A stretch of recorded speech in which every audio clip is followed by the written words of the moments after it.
Hello students, welcome back to our channel CSC dash.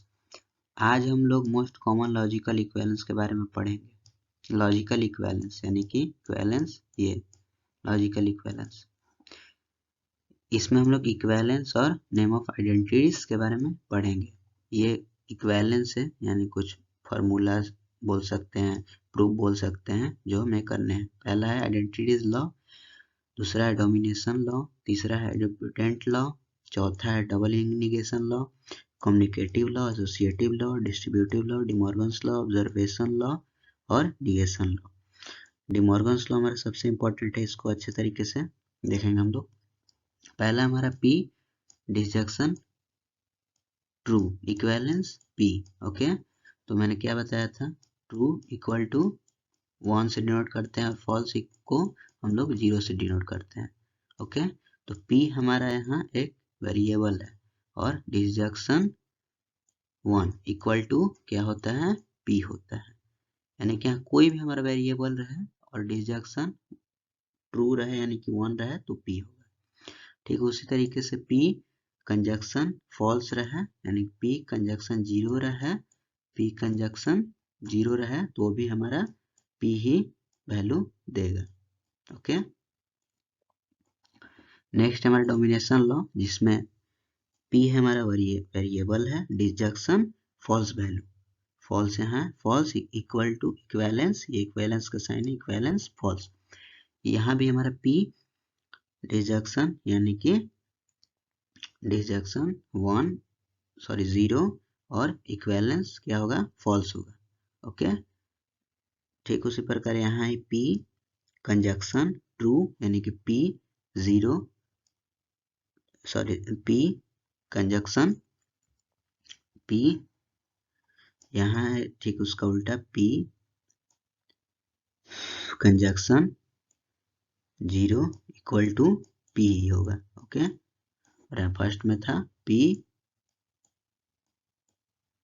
Disjunction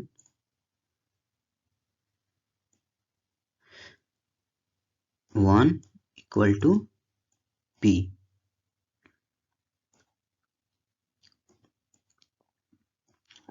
okay, तो ये हमारा domination law हुआ। Sorry, यहाँ पर ये होगा डिसजंक्शन, यहाँ साइन होगा और यहाँ पर कंजक्शन होगा। ओके, कंजक्शन, तो ये डोमिनेशन लॉ हुआ। आगे बढ़ते हैं, एक इम्पोर्टेंट लॉ, इसमें क्या कहता है, P एक वेरिएबल मान सकते हैं और कनेक्टिव से बीच में, कनेक्टिव्स क्या है हमारा, डिसजंक्शन P ही। तो P डिसजंक्शन मतलब कि एक वेरिएबल और उसके साथ कोई भी कनेक्टिव्स हो, या वो कंजक्शन हो या वो डिसजंक्शन हो या फिर कंजक्शन हो, वो P के साथ इक्विवेलेंस, इसका क्या वैल्यू देगा, P ही वैल्यू देगा यहाँ पर। Okay, P। नेक्स्ट हमारा डबल निगेशन। यहाँ अगर हम एक निगेशन के साथ, एक वेरिएबल के निगेशन के साथ एक और वेरिएबल का एक और निगेशन लगाते हैं तो वो भी इक्विवेलेंस हमारा वैल्यू P ही देगा, P ही वेरिएबल गिवन में देगा। नेक्स्ट हमारा कम्युनिकेटिव लॉ। कम्युनिकेटिव में हमारा P है, यहाँ दो वेरिएबल है P और Q, तो P disjunction Q equivalence to Q disjunction P। ठीक है, इसका उल्टा हो जाता है। उसी प्रकार से P conjunction Q equivalence to Q disjunction P। Okay, associative law है हमारा P डिसजंक्शन Q, यहाँ तीन वेरिएबल है, फिर disjunction R equivalence to P disjunction Q disjunction R। Okay, ठीक उसी प्रकार से ये भी है। उसके बाद हमारा distributive law, P disjunction Q conjunction R equivalence to P disjunction Q conjunction P disjunction R। Okay, ठीक उसी प्रकार से हमारा डिमॉर्गन्स लॉ है, इसको हम प्रूफ करेंगे। उसके बाद हमारा ऑब्जर्वेशन लॉ। ऑब्जर्वेशन लॉ में हमारा P disjunction P conjunction Q equivalence to P है हमारा। ओके, उसी प्रकार से ये भी है। और आगे है निगेशन लॉ। निगेशन लॉ में P disjunction negation of P equal to हमारा फॉल्स वैल्यू देगा, फॉल्स यानी कि 0 देगा। तो मान लो कि कोई वेरिएबल है P और उसका हम लोग डिसजंक्शन करते हैं, निगेशन ऑफ निगेटिव मतलब उसी वेरिएबल का निगेटिव, तो हमारा इक्विवेलेंस क्या देगा, वैल्यू 0 देगा। ओके, यानी कि फॉल्स देगा। ठीक उसी प्रकार से P कंजक्शन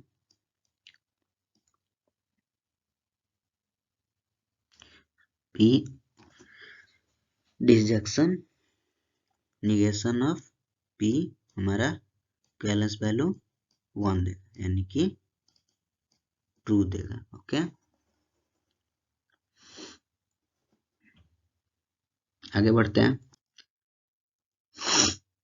ये भी हमारा फॉर्मूलाज है, इसको भी देख लीजिएगा, वही सब है। इसको एग्जाम में प्रूफ करने को भी आ सकता है, तो आप लोग कर दीजिएगा। आगे बढ़ते हैं डिमॉर्गन्स लॉ। डिमॉर्गन्स लॉ में हमारा पहला ये फर्स्ट लॉ है और सेकंड लॉ। डिमॉर्गन्स में 2 लॉ हैं, ये फर्स्ट और सेकंड। ठीक है, इसका रिवर्स है, तो हम लोग फर्स्ट प्रूफ करेंगे, सेकंड आप लोग कीजिएगा। ओके, ट्रूथ टेबल से आइए करते हैं। पहला वेरिएबल हमने क्या कहा था इसमें, ट्रूथ टेबल से प्रूफ करने के लिए पहला वेरिएबल, दो जितने वेरिएबल है पहले उनका कॉलम बना लेंगे। तो पहला वेरिएबल हमारा P, दूसरा वेरिएबल है Q, और कोई इसमें वेरिएबल नहीं दिख रहा है इसके अलावा, तो 2 कॉलम बन जाएंगे। ओके, आगे हमारा P और P, ये क्या है हमारा P conjunction, P conjunction Q, तो P कंजक्शन Q का एक अलग कॉलम बन जाएगा। ओके, उसके बाद इक्विवेलेंस है, उसके बाद निगेशन ऑफ P है, तो निगेशन ऑफ P का एक अलग कॉलम बनेगा। ओके, उसके बाद हमारा डिसजंक्शन है और निगेशन ऑफ Q है, तो निगेशन ऑफ Q का एक अलग कॉलम बनेगा, और दोनों को लेफ्ट हैंड साइड और राइट हैंड साइड प्रूफ करना है। Okay, left hand side equivalence to मतलब equal to right hand side, LHS equal to RHS। Okay, तो ये दोनों का भी एक अलग अलग कॉलम बन जाएगा, ये दोनों का भी यहाँ बन गया, दोनों का अलग अलग कॉलम। ओके, तो हमने पहले से क्या बताया था, फॉल्स 0 0 से स्टार्ट करते हैं, 0 0 से स्टार्ट करते हैं, 0 1 से स्टार्ट करते हैं, बुलियन अलजेब्रा में आप लोग पढ़ेंगे, digital electronics and micro processor में। उसके बाद 1 0 और लास्ट में 1 1, यानी कि false false, false true, true false और ट्रू ट्रू। ओके, तो पहला हम लोग करते हैं P conjunction Q। Okay, conjunction क्या बोलते हैं, P कंजक्शन Q यानी कि एंड कनेक्टिव। एंड कनेक्टिव क्या बोलते हैं, हमारा एक प्रोपोजिशन और दूसरा प्रोपोजिशन दोनों अगर ट्रू रहे, दोनों अगर ट्रू रहे तो हमारा ट्रूथ वैल्यू क्या रिटर्न्स देगा, ऑलवेज ट्रू देगा। ओके, ऑलवेज ट्रू, अदरवाइज अगर कुछ भी रहे तो वो ट्रूथ वैल्यू हमारा फॉल्स रिटर्न देगा। ओके, तो हमारा देखते हैं, मिलाते हैं कहाँ कहाँ ट्रू है। पहला हम देखते हैं फॉल्स और फॉल्स है, तो ये फॉल्स हो जाएगा। दूसरा में देखते हैं फॉल्स और ट्रू है, तो ये भी फॉल्स हो जाएगा। तीसरा में देखते हैं ट्रू फॉल्स है, तो ये भी फॉल्स हो जाएगा। चौथा में देखते हैं हमारा ट्रू और ट्रू है, यहाँ मिल रहा है, ये ट्रू और ट्रू यहाँ मिल रहा है, तो ये वैल्यू हमारा ट्रू हो जाएगा। ओके, आगे बढ़ते हैं। निगेशन ऑफ, यहाँ negation of P conjunction Q है, तो negation of P conjunction Q क्या है, ये पूरा हमारा मान लेते हैं कोई ये वैल्यू x है, और दूसरा कलर ले लेते हैं, वैल्यू x है, तो निगेशन ऑफ x हमारा क्या हो जाएगा, उसका उल्टा, ट्रू का फॉल्स और फॉल्स का ट्रू। तो यहाँ देखते हैं फॉल्स का हमारा यहाँ ट्रू हो गया, फॉल्स का ट्रू हो गया, यहाँ भी फॉल्स का ट्रू हो गया और ट्रू का फॉल्स हो गया। ओके, अब यहाँ निगेशन ऑफ P देखते हैं, तो निगेशन ऑफ P क्या है, हमारा फॉल्स है। ओके, तो ट्रू हो जाएगा, यहाँ फॉल्स है तो यहाँ ट्रू हो जाएगा, यहाँ ट्रू है तो यहाँ फॉल्स हो जाएगा, यहाँ ट्रू है तो यहाँ फॉल्स हो जाएगा। अब निगेशन ऑफ क्यू देखते हैं हमारा, यहाँ फॉल्स है तो यहाँ ट्रू हो जाएगा, यहाँ ट्रू है तो यहाँ फॉल्स हो जाएगा, यहाँ फॉल्स है तो यहाँ ट्रू हो जाएगा, और यहाँ ट्रू है तो यहाँ फॉल्स हो जाएगा। ओके, आगे बढ़ते हैं। अब यहाँ लास्ट में क्या है, negation of P, rejection, negation of Q. Okay, तो निगेशन ऑफ पी क्या है हमारा, और ये है निगेशन ऑफ पी, तो ये हो गया कंपोजिशन ए और ये हो गया हमारा कंपोजिशन बी। तो यहाँ क्या है हमारा और क्या बोलता है, और यानी कि क्या है, रिजेक्शन। तो और क्या बोलता है हमारा, यहाँ देखते हैं, प्रीपोजिशन ए और प्रीपोजिशन बी, और यहाँ रिटर्न्स वैल्यू क्या देगा, रिटर्न्स ट्रूथ वैल्यू, ये भी हमारे यहाँ ट्रूथ वैल्यू था, ट्रूथ वैल्यू। तो हमारा ए बी क्या बोलता है, हमारा ए बी, ये अगर फर्स्ट वैल्यू फॉल्स रहे और सेकेंड वैल्यू भी हमारा फॉल्स रहे तो ऑलवेज रिटर्न फॉल्स देगा। अदरवाइज यहाँ कुछ भी रहे, कुछ भी ट्रू ट्रू या फॉल्स ट्रू कुछ भी रहे तो वो ट्रू वैल्यू रिटर्न्स देगा। तो यहाँ आते हैं, मिलाते हैं, पहला में हमारा ट्रू और ट्रू है तो वैल्यू ट्रू हो जाएगा। ओके, कुछ भी रहे, ट्रू और फॉल्स रहे तो ट्रू हो जाएगा। ओके, यहाँ भी फॉल्स और ट्रू रहे तो ट्रू हो जाएगा, लेकिन यहाँ फॉल्स फॉल्स है, दोनों सेम है, यहाँ भी दोनों सेम होना चाहिए, तो यहाँ वैल्यू हमारा फॉल्स हो जाएगा। तो आइए देखिए हमने प्रूफ कर दिया कि नहीं, इतना इक्विवेलेंट टू इतना, तो यही है वैल्यू। ओके, और यही है, देख लीजिए यहाँ पे ट्रू ट्रू ट्रू फॉल्स, और यहाँ ट्रू ट्रू ट्रू फॉल्स, तो दोनों LHS equal to RHS, hence proved. Okay, दोनों इक्विवेलेंस हो गया। आगे बढ़ते हैं, आगे हम लोग का थर्ड टॉपिक है प्रीडिकेट एंड क्वांटिफायर। ओके, उससे पहले हम लोग प्रीडिकेट लॉजिक पढ़ेंगे। प्रीडिकेट लॉजिक में हमारा प्रीडिकेट और क्वांटिफायर आता है। प्रीडिकेट क्या होता है, predicate logic is an extension of prepositional logic, ये एक प्रोपोजिशनल लॉजिक का ट्रूथ वैल्यू का एक एक्सटेंशन है, मतलब उसके पीछे लगाने वाला एक इंस्ट्रक्शन है। जैसे हम लोग किसी भी फाइल वीडियोस को सेव करते हैं, हम लोग .mp4 का यूज करते हैं कंप्यूटर में, किसी भी इमेज को सेव करते समय हम लोग PNG या JPG का यूज करते हैं। उसी प्रकार से मैथमेटिक्स में यहाँ प्रीडिकेट लॉजिक को हम एक्सटेंशन की तरह एक यूज करते हैं, जो प्रीडिकेट और क्वांटिफायर है इसको प्रीपोजिशनल लॉजिक में। Okay, it adds the concept of predicate and quantifier to better capture the meaning of the statement. किसी भी स्टेटमेंट को, जैसे मान लीजिए कि x is greater than 4, x is मतलब x कोई वैल्यू है, ओके, स्टेटमेंट है x इज ग्रेटर देन 4, के स्टेटमेंट हो गया ग्रेटर देन, यहाँ सॉरी इरेज कर लेते हैं इसको, x is greater than 4। Okay, तो ये हमारा एक स्टेटमेंट हो गया। तो उसी को बेटर अच्छे से कैप्चर करने के लिए हम लोग प्रीडिकेट लॉजिक का यूज करते हैं, अच्छे से एक्सप्रेस करने के लिए। आगे बढ़ते हैं, प्रीडिकेट क्या होता है। Predicate is an expression of one और more variables defined on a some specific domain. किसी स्पेसिफिक डोमेन में, जैसे लोग मैथमेटिक्स में पढ़ते हैं, ऐसे फंक्शन में पढ़े होंगे आप लोग, डोमेन, इसमें प्रीडिकेट लॉजिक को एक्सप्रेस किया जाता है किसी एक्सप्रेशन के थ्रू, जैसे यही एक एक्सप्रेशन उठा लीजिए। ओके, नेक्स्ट पॉइंट हमारा, predicate with variables can be made a proposition by either assigning a value to the variables और by qualifying the value. Predicate जो है हमारा, वो हमारा variables can be made a propositions, जो वेरिएबल्स है वो हमारा प्रोपोजिशन बनाता है, या तो उस वैल्यू को असाइन करके, या तो उस वैल्यू को क्वांटिफाई करके, या जैसे मान लीजिए इस वैल्यू को हम यहाँ असाइन कर देते हैं, x की जगह 2 रख देते हैं, या तो असाइन कर देंगे वैल्यू या इसको हम क्वांटिफाई कर देंगे।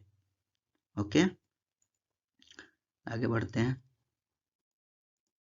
आगे इसको समराइज अच्छे एग्जाम्पल से समझते हैं, समराइज करके।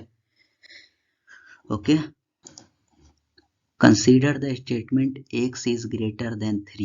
It has two parts. The first part, the variable x is the subject of statement, or the second part is greater than 3 is as predicate. It refer to property that subject of the statement can have.